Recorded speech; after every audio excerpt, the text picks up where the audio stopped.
Panglima TNI sebut hukuman mati layak untuk Pas Pampres penganiaya Imam Masikur. Panglima TNI Laksamana TNI Yudo Margono menegaskan proses hukum akan terus berjalan bagi sejumlah anggota TNI AD yang terlibat penculikan, pemerasan, dan pembunuhan atas seorang warga Aceh. Ditemui di Kabupaten Situbondo, Jawa Timur, Kamis 31/8, dia menyatakan akan memberikan hukuman berat anggota TNI yang terbukti bersalah.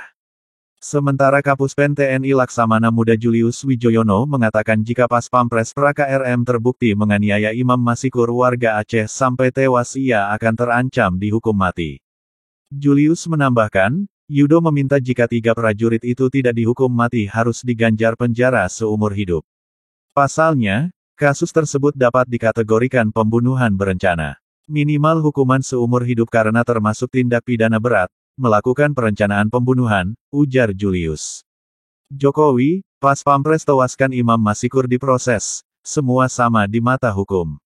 Presiden Joko Widodo, Jokowi, angkat bicara ihwal anggota Pas Pampres Praka RM, anggota Direktorat Topografi Praka HS, dan anggota Kodam Iskandar Muda Praka J yang diduga menganiaya seorang pria asal Aceh bernama Imam Masikur hingga tewas.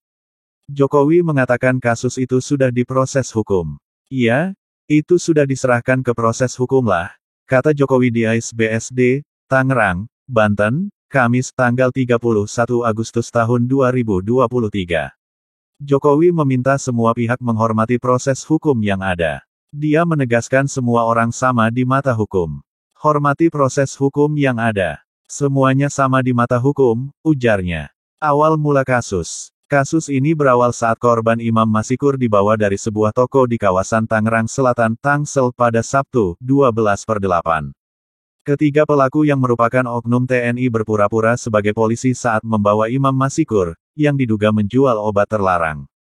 Pelaku berpura-pura sebagai aparat kepolisian yang melakukan penangkapan terhadap korban karena korban diduga pedagang obat-obat ilegal, tramadol del kata Komandan Pondam Jaya Kolonel CPM Irsyad Hamdi Bey Anwar saat dihubungi, Senin, 28/8. Ketiga oknum TNI itu lalu memeras Imam Masikur agar tidak diproses hukum atas dugaan menjual obat terlarang. Dalam proses meminta uang itu, para pelaku menganiaya korban. Ketiga pelaku lalu meminta uang kepada keluarga korban sebesar 50 juta rupiah. Pada saat yang sama, pelaku juga menyiksa korban dan video rekaman penyiksaan itu dikirimkan ke keluarga korban. Setelah ditangkap, dibawa, dan diperas sejumlah uang, katanya. 3 tersangka itu ialah Praka RM, yang merupakan anggota Pas Pampres, Praka HS, yang merupakan anggota Direktorat Topografi TNI AD, dan Praka J dari Kodam Iskandar Muda. Mereka diduga membuang mayat korban di Waduk Purwakarta. Mayat korban kemudian ditemukan mengambang di sungai di Karawang. Selain itu, ada 3 warga sipil yang juga diduga terlibat. Mereka adalah Zulhadi Satria Saputra, yang merupakan kakak ipar Praka RM, Am, dan Heri. Am, Heri, dan Zulhadi Satria Saputra kini ditahan di Polda Metro Jaya.